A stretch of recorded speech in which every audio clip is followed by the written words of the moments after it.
क्या आपके बच्चे कभी ऐसा होता है कि मामूली छोटी-छोटी स्पेलिंग्स भी अचानक भूल जाते हैं? क्या कभी वो लिखने में 17 का 71 लिख देते हैं? क्या कभी बी का डी, डी का बी लिख देते हैं? या कभी थोड़ा डाँट के अचानक पूछ ले या डराया जाए तो खुद के नाम की स्पेलिंग भी भूल जाते हैं? या कभी ऐसा भी हो सकता है कि एग्ज़ाम की बेहतरीन तैयारी कर गए थे, लेकिन वहाँ जाकर सारा भूल गए? अगर ऐसे कोई सिम्पटम्स हैं, तो फिर शायद ये डिस्लेक्सिया हो सकता है। मेरा नाम सैयद आरिफ है और मैं आज आपके सामने एक नया सेशन डिस्लेक्सिया लेकर आया हूं। इस छोटे से टॉक के ज़रिए से हम समझने की कोशिश करेंगे कि ये डिस्लेक्सिया क्या होता है और इसका हल क्या है, किस तरह से ये बच्चे बेहतरीन बच्चे बनकर निकल सकते हैं, तालीमी मैदान में ये लोग कैसे जीत हासिल कर सकते हैं। डिस्लेक्सिया जो है एक छोटी सी न्यूरोलॉजिकल बीमारी है। इट्स न्यूरोलॉजिकल डिसऑर्डर जहां पर ब्रेन के जो न्यूरॉन्स होते हैं, नर्व सेल्स होते हैं, इनके बीच में जो संपर्क होता है वो थोड़ा सा लूज होता है, सिनेप्स थोड़ा सा हल्का हो जाता है, जिसकी वजह से इनका मेमोरी पावर थोड़ा सा वीक हो जाता है और ये बच्चे उमन लैंग्वेज स्किल्स में उतना बेहतरीन कमांड नहीं रख सकते हैं। इनको लिखना बहुत बड़ा प्रॉब्लम हो जाता है, लिखना इनको बिल्कुल पसंद ही नहीं होता और तक से इनके जहन में वर्ड्स नहीं आते, इनकी वोकैबुलरी भी थोड़ा सा कमजोर होती है। हिंदुस्तान की जो रिसर्च है वो कह रही है कि करीब 10% के ऊपर बच्चे अभी भी हमारे क्लासरूम्स में डिसलेक्सिक होते हैं। तो वो बच्चे जो क्लासेस में बैठे हुए हैं, जरूरी नहीं है कि सारे के सारे बच्चे एक जैसे स्मार्ट हो, कुछ बच्चे वीक होते हैं। और उन वीक बच्चों को गौर किया जाए, ऑब्जर्व किया जाए, तो उसके अंदर 10% बच्चे ऐसे हैं जो डिसलेक्सिक हैं। यानी इन बच्चों को ये नॉर्मल पढ़ाने का तरीका जो होता है वो बिल्कुल काम नहीं करेगा। इनको थोड़ा सा एक स्पेशल एजुकेशन की जरूरत पड़ जाती है, तो एक डिफरेंट तरीके से उनको पढ़ाया जाना चाहिए। ये डिसलेक्सिया आता क्यों है? पहले तो डिसलेक्सिया कोई ऐसा विजन, नजर की कमजोरी इससे नहीं होता, या पढ़ाने के तरीकों में कोई खामी है इससे भी नहीं होता, या बच्चे के लेजीनेस की वजह से भी नहीं होता। It's purely a neurological disease. तो इसको करेक्शन करना तो काफी आसान है, तो हमें आगे जाकर वो भी हम देखेंगे कैसे इसको ठीक किया जाता है। कोई घबराने वाली बात नहीं, बशर्ते कि अगर हमें पता चल जाए कि बच्चा डिसलेक्सिया से सफर हो रहा है तो उसको पढ़ाने में थोड़ा सा आसानी हो जाएगी। ठीक है, ऐसे बच्चे उम्मन जो है छोटे उम्रों में जब होते हैं वहीं पर हम ऐसे बच्चों के सिम्टम्स हमको नजर आने लग जाते हैं। उम्मन जैसे शर्ट का बटन होता है ना, उम्मन उसकी एज के दूसरे बच्चे बटन लगा सकते हैं और ये बच्चा नहीं लगा पा रहा है। ठीक है, पेंसिल और पेन होल्डिंग में उसको प्रॉब्लम आ रहा है।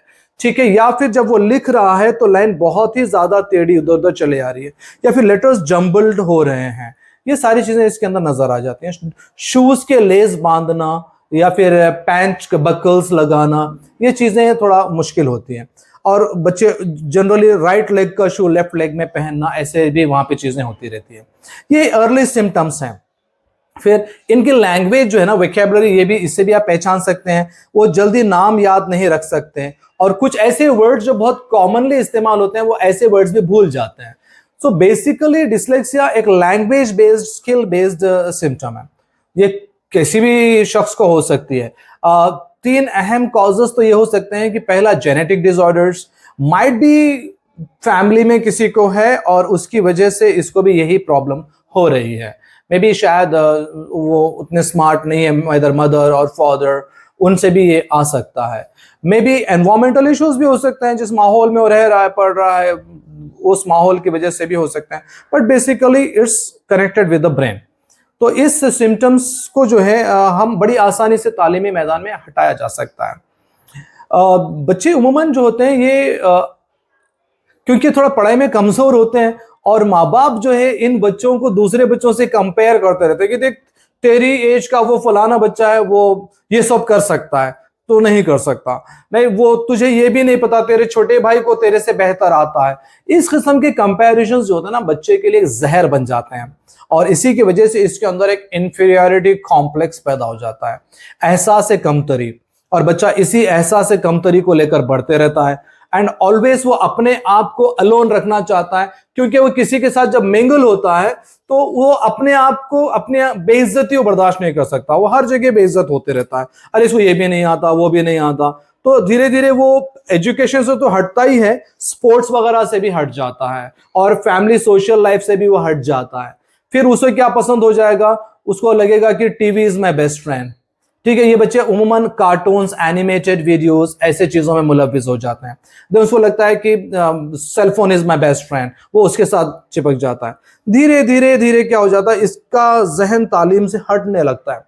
ऐसा नहीं है कि सिर्फ वो स्कूल के एजुकेशन से हटेगा, इवन अगर वो अरबी पढ़ता है, मदरसा जाता है, वहां पर भी ये चीज नजर आ जाती है। और जनरली होता है कि स्कूल के टीचर्स भी ना यहाँ पे एक छोटा सा खराब रोल अदा कर देते हैं।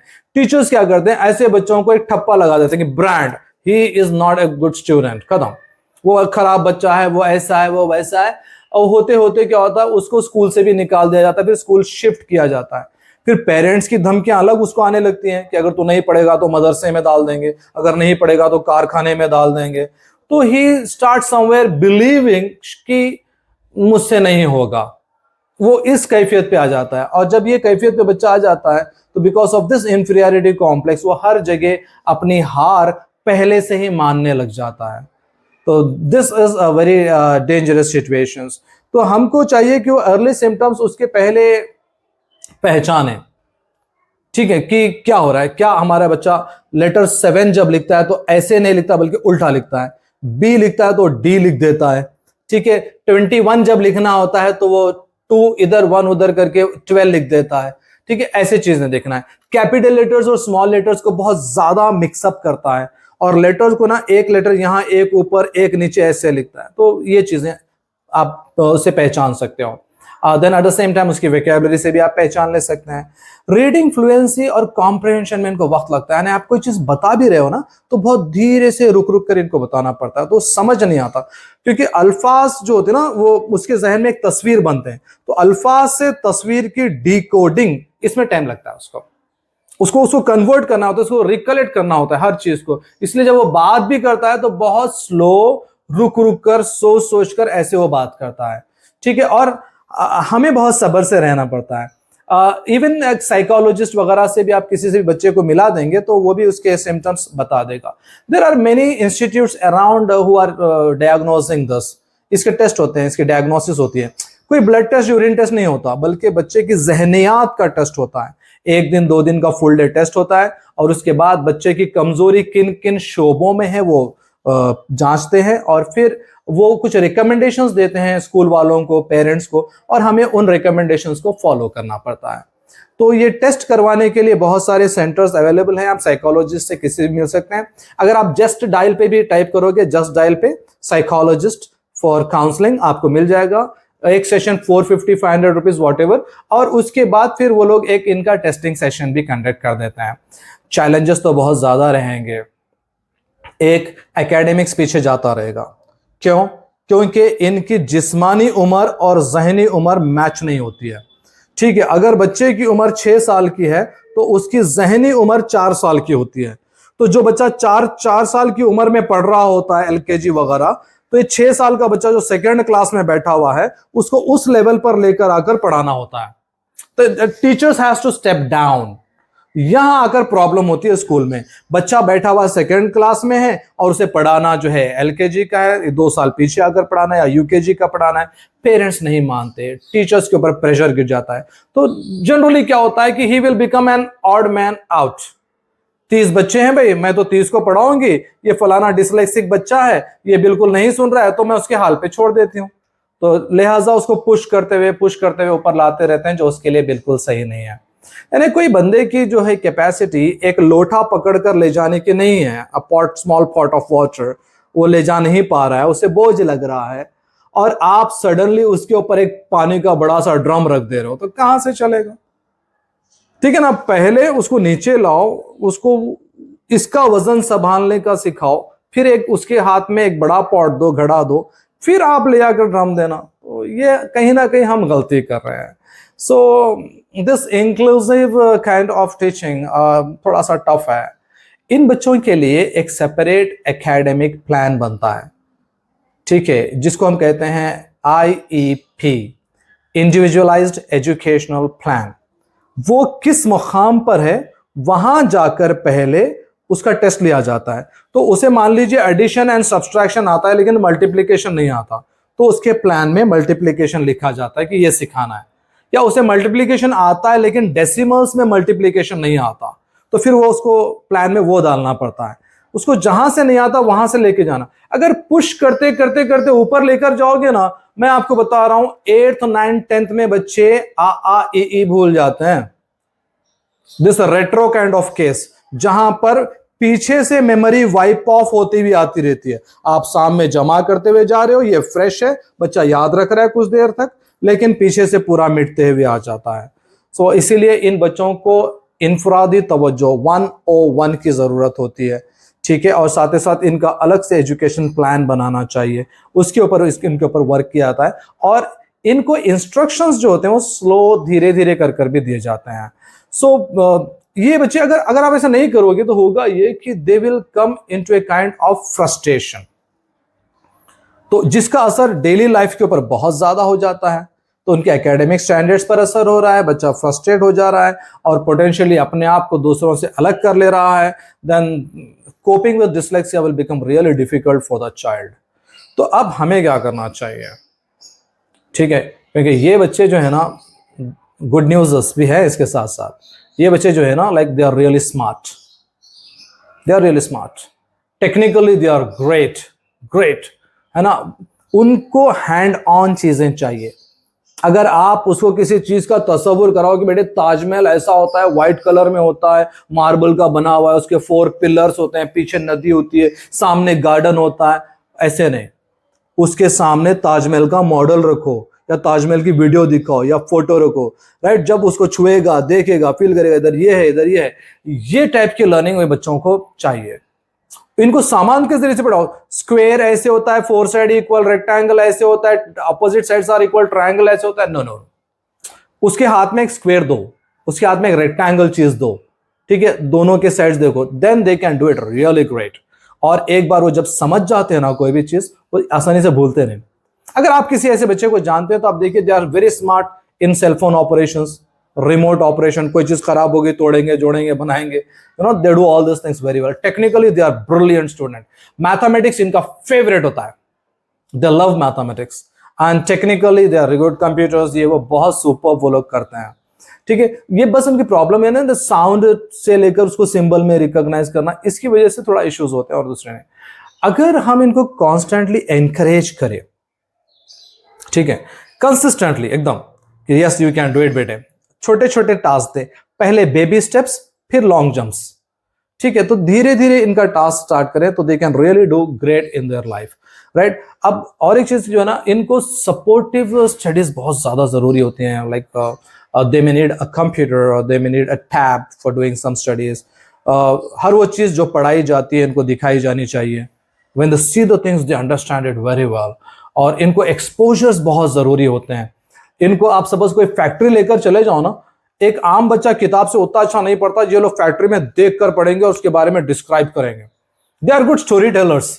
अब बहुत अच्छा से क्या करेंगे, मनगढ़ंत कहानियां बनाकर आपके सामने रखेंगे, ठीक है। और इनको ना जितना हो सके लिखने का काम कम देना चाहिए। भाई वैसे भी आने वाले दौर में पूरा टेक्नोलॉजी रहेगी, you speak they will type it for you, तो उतना ज्यादा नहीं। अभी कई एग्जाम्स ऑनलाइन ही हो चुके हैं, तो आगे जाके भी बहुत सारी पढ़ाई सिस्टम बेस्ड, ऑनलाइन बेस्ड हो जाएगी, तो they can even do like that. तो ये काम इनके लिए बहुत जरूरी है। मेनली जो सपोर्ट होना चाहिए टीचर के साथ साथ पेरेंट का सपोर्ट बहुत जरूरी होता है। इनका टाइम टेबल थोड़ा हटके होना चाहिए दूसरे बच्चों से। इनको भाग भाग, स्कूल से आ गया ट्यूशन जाओ, ट्यूशन से आ गया अरबी जाओ, अरबी से आया चारने वाले खिलाए सुला दिए, ऐसे नहीं हो चाहिए। ये बच्चों को फिजिकल एक्टिविटीज की बहुत ज्यादा जरूरत होती है। इनकी लर्निंग भी फिजिकल एक्टिविटीज के जरिए से होनी चाहिए। इनके खिलौने जो है ना, आप एजुकेशनल खिलौने इनको दे सकते हो, in that way you can help. और इनको ऐसे बच्चों के साथ रखो जो सब्र से इनकी बात को सुन सकते हैं, है ना। जो इनकी बात अच्छा सुनता है ना, दे लव दैट फैमिली मेंबर्स, और उनके साथ बहुत ज्यादा रहता है। स्कूल्स के अंदर आप टीचर से रिक्वेस्ट करके थोड़ा एकोमोडेशन वगैरह जो होता है इनका, जो क्लास में सूटेबल है। मान लीजिए मैं एक डिसलेक्सिक स्टूडेंट हूँ और मेरा मैथ 4th क्लास का है, लेकिन मेरा तेलुगु जो है वो 1st क्लास का है। तो what I should do is, teacher को क्या करना चाहिए, तेलुगु क्योंकि 1st क्लास का है तो मुझे 4th में बिठा के तेलुगु नहीं पढ़ाना चाहिए। टीचर को चाहिए कि मुझे 1st में बिठा के तेलुगु पढ़ाए। So like accommodate me somewhere there. तो ये अकोमोडेशन बहुत ही ज्यादा बच्चे के लिए हेल्पफुल हो जाएंगे। हैंड राइटिंग का इनका इश्यू होता है, तो धीरे से लिखते हैं, इनको थोड़ा सा हैंड राइटिंग के ऊपर स्ट्रेस दे देना, आज की हैंड राइटिंग अच्छी हो जाए तो आधा काम इनका हैंड राइटिंग कर जाती है। देन वो जो लेटर्स इनको जंबल होते हुए दिखाई देते हैं वो नहीं दिख रहे। There was a very good movie Taare Zameen पर, इफ यू रिमेंबर, उसमें एक कैरेक्टर था ईशान, वो डिसलेक्सिक बच्चे का कैरेक्टर है। अगर ऐसे कोई बच्चे हैं तो आपको चाहिए कि वो मूवी एक बार देखें और उसके जरिए से समझे कि इन बच्चों को किस तरह से डील किया जा सकता है। Teachers already know, they have lot of YouTube videos, और हमारे जैसे लोगों के सेशंस वो सुनते रहते हैं, तो teachers know a little bit about them. लेकिन पेरेंटल सपोर्ट बहुत ज्यादा इन चीज के लिए जरूरी होता है। ये बच्चों का टेस्ट वगैरह भी जो होता है ना, oral, if you take a test like they will do great. ये बच्चे जो सर्टिफाइड होते हैं, यानी जिसके पास डिसलेक्सिया का सर्टिफिकेट है, आपने टेस्ट करवा लिया, सर्टिफिकेट आपको मिल गया, कई गवर्नमेंट हॉस्पिटल में भी इसका सर्टिफिकेट दिया जाता है, तो देन आपको 3 सहूलतें गवर्नमेंट से भी मिलती हैं। पहली सहूलत यह रहेगी कि ये बच्चे को सिर्फ 5 सब्जेक्ट्स पढ़ना है, उसका सेकंड लैंग्वेज हट जाएगा, अगर वो तेलुगु वगैरह है कुछ भी तो उसको लिखना नहीं है। दूसरी सहूलत ये होती है कि इनको एग्जाम्स के टाइम पर, ड्यूरिंग द बोर्ड एग्जाम्स, उनको 1 घंटा ज्यादा दिया जाता है एग्जाम लिखने के लिए, तो गवर्नमेंट से बहुत अच्छी सहूलत है। तो तीसरी चीज जो होती है, वो तीसरी चीज थोड़ा सा अलग होती है। तीसरी चीज ये है कि बच्चे को अगर सपोज लिखने में बहुत ज्यादा दुश्वारी हो रही है तो इसको एक स्क्राइब दिया जाता है, scribe. And scribe is something like आप बोलोगे ओरली और आपका आंसर जो रहेगा ना वो कोई और लिखेगा, तो that's a good thing, scribe मिलना भी। और ये चीजों की सपोर्ट से बच्चे आगे एग्जाम्स में भी एक्सेल कर जाते हैं, बहुत अच्छा है। And there are like lot many people who has come out of this huge issue, तो जब वो कर सकते हैं तो हम क्यों नहीं कर सकते। आपने शायद एल्बर्ट आइंस्टाइन का नाम सुना होगा। एल्बर्ट आइंस्टाइन दुनिया का बहुत बड़ा साइंटिस्ट था। ही वॉज डिसलेक्सिक, उसको तो स्कूल में से ही निकाल दिया गया था। उसकी माँ की जुस्तजू थी तो वो होम स्टडीज के जरिए से कवर किया, and he became a big scientist later on. हमारे कई इंडियन एग्जाम्पल्स भी हैं। Amitabh Bachchan is there, Abhishek Bachchan is there, right, Kiran Bedi, like there are so many people who were suffering with this kind of things and later on they have come out of this problem.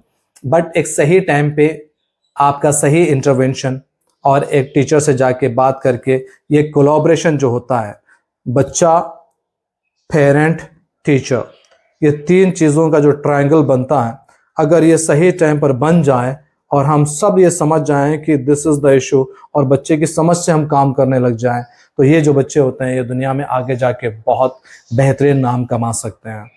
ठीक है, थोड़ा सा इनके साथ नरमियत के साथ पेश आइए, इनको कंपेयर मत करिए और इनके स्पीड से थोड़े दिन तक चलिए, उसके बाद जनरली आगे जाके कवर हो जाते हैं। मैंने कई ऐसे केसेस देखे हैं जिसमें बच्चे जो है 8th क्लास में आने तक अपने आप को कवर कर लेते हैं। कुछ बच्चे होते हैं जो 9th में कवर होते हैं, लेकिन मैक्सिमम इस उम्र तक 13-14 साल की उम्र में आने तक ये कई चीज़ों को कवर कर लेते हैं, and then they start becoming much better, right. आपका बच्चा जो है वो आपके लिए आगे जाकर बहुत बड़ी सहूलत बनने वाला है। So please don't worry if you are suffering with this kind of issues. Inshallah, yeah, this thing will be cleared very soon.